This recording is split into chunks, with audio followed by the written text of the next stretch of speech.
Asante. Naitwa Silvanus Bernard Mwenda, mwenyekiti wa serikali ya mtaa wa Buyuni.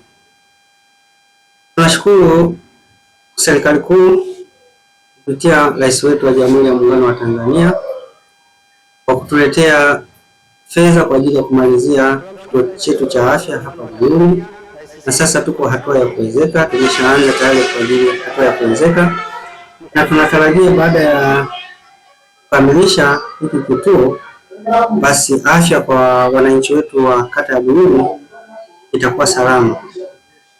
Tunamshukuru sana Rais wa Jamhuri ya Muungano wa Tanzania, tunamshukuru mkuu wa wilaya, tunamshukuru mkurugenzi kwa kuona wananchi wa kata ya Buyuni waweze nao kupata afya iliyo bora.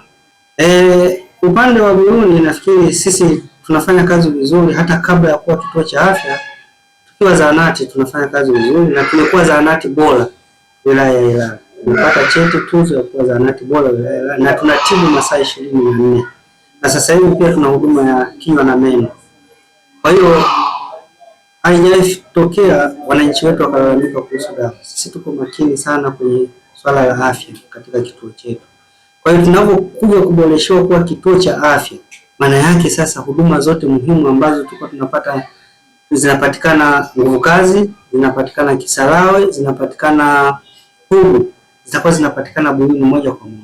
Kwa hiyo wananchi wetu tutakuwa tumepunguzia gharama za maisha kufuata huko au sehemu hizo ambazo nimezitaja.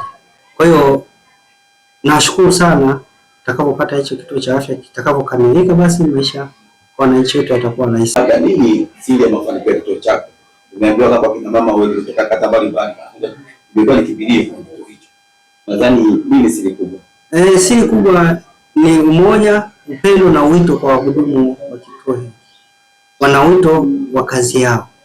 Na mara nyingi katika vikao vyetu tunapokaa tunasisitiza huduma kwanza, huduma bora kwa kila mtu ambaye anakuja kwa ajili ya kituo. Kwa kweli tunawapongeza sana wahudumu wetu, wanafanya kazi vizuri na wanahudumia watu vizuri sana. Ndio maana watu wanatoka Msongola, wanatoka Mvuti, wanaacha kazi wanakuja kuhudumiwa. Labda sisi tunapojifunza tunaona mafunzo ya kusaidia. Labda ile jengo ni la nini hasa? Tumepata majengo mawili. Jengo la kwanza ni kwa ajili ya fieta, jengo la pili kwa ajili ya wodi ya kina wazazi wa kina mama. Kwa hiyo tuna majengo mawili ambayo mapya yanajengwa kwa sasa. Ndio maana wana mafundi wako kazini wanafanya kazi. Labda hapo nini kwa Mheshimiwa Rais baada ya kujenga vituo hivi sasa?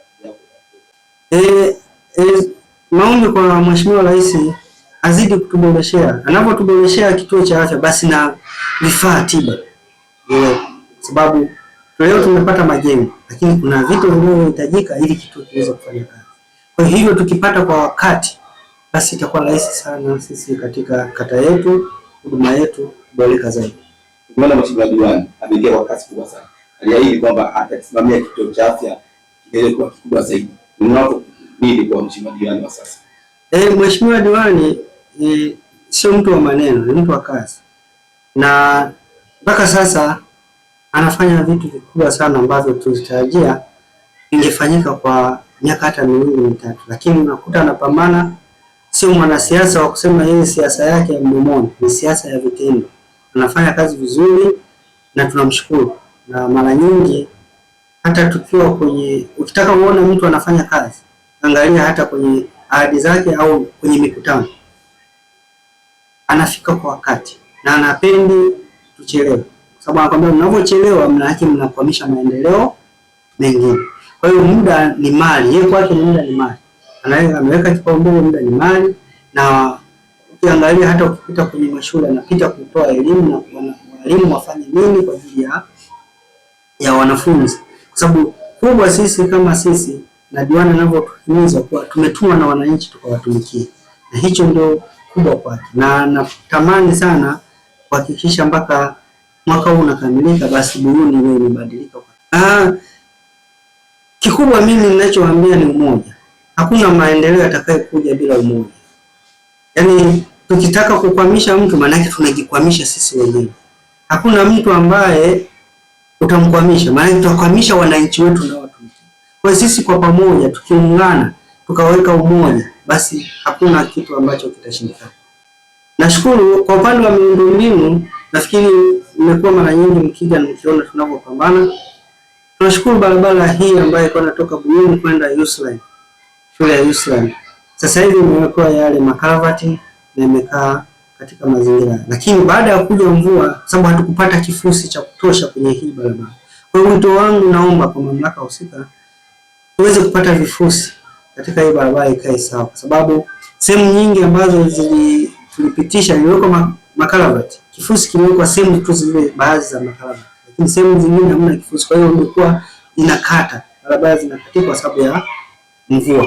Kwa hiyo tunaomba sana kwa mamlaka husika waweze kutupatia kifusi tuweze kujaza, basi barabara ziwe zinapitika kwa wakati.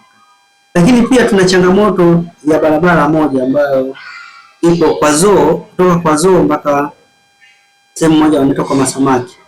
Hiyo barabara ina kilomita 2.5. Hiyo barabara imekufa kabisa, zaidi ya miaka 15-20 haipitiki kabisa. Na wakati huo barabara haipitiki, maana yake hata wakazi wa eneo lile wanazunguka ili wafike kwa. Hata maendeleo hakuna. Kuna watu kwenye barabara hiyo kuna mafumo wamefunga.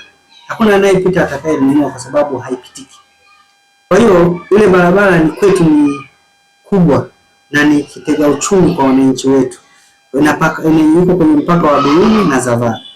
Kwa barabara hii imefikia wakati mpaka wananchi sasa wanataka kuvamia kuingia kwenye kujenga maeneo ya barabara. Kwa hiyo wito wangu mkubwa, ile barabara iangaliwe na iweze kufanywa kazi. Inaitwa barabara Zoo Road. Ina kilomita 2.5. Mtaa wangu tu wa Buyuni, kwa sababu wananchi wetu wa mtaa wa Buyuni wanaingiliana na mitaa mingine. Kwa hiyo wanapotembea sehemu nyingine wanakutana na changamoto zile zile.